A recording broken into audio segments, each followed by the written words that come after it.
Well, we were in G's room, dude. Big Brother 25's first live eviction hung in the balance after Luke was expelled for using a racial slur, with fans wondering how exactly the show was going to handle the unexpected exit, and if that meant that Kirsten and Felicia were off the block and off the hook for week 1. Well, spoiler alert, they weren't, and we went on to have quite the first eviction. It is now time for the live voting to begin. Also, I'm dying to talk about if Jared just blew up his and Cerie's game BT dubs, so let's get into it. Season 25, Episode 4. I'm Anna Rumor, and this is Pop Culture Social Call. We pick up after the veto meeting in which 𝐒𝐲𝐻 refrained from putting a bigger target on his back or exposing what he knew about the younger players working together by not using the veto. And speaking of the younger player alliance, known as Family Style now, 𝐒𝐲𝐻 is totally game to get the older players on board together. They're picked off almost every season, but with so many of them cast this year, they could do some serious damage. And I think it would really show America that this game is for everybody. And thus we have 𝐒𝐲𝐻, Cirie, Felicia, Mimi, Izzy, Red, and Bowie Jane, who probably regrets lying about being 45 now, as the professors. Taking the kids to school. Let's go. It's here that the game took a little bit of a left turn with Luke saying the N-word while telling Jared, 𝐒𝐲𝐻, and Corey about a conversation he had with Kirsten. Well, we were in G's room, dude.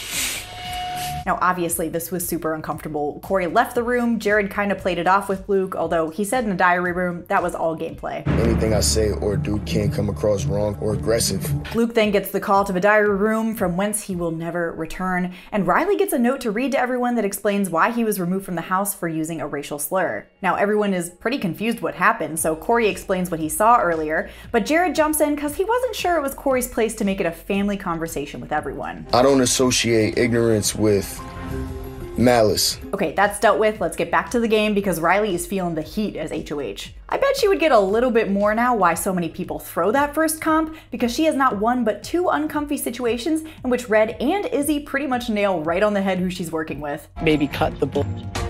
We all know what's up. I have to admit, I laughed at Izzy saying this, but Cirie is rightfully concerned that the one person who knows who her son is walking around exposing way too much of what she knows in these chats. There's gonna be a time where I'm gonna have to be like, Izzy, like, stop. Enough is enough already. Then it's time for our first eviction ceremony, and unfortunately, the writing's been on the wall from the beginning. Kirsten started gaming hard like 36 hours too soon. She just made herself a super easy target for everyone else. She's voted out unanimously 13-0. And then she has this iconic moment with Julie after her goodbye messages. I feel like there were more people in the house.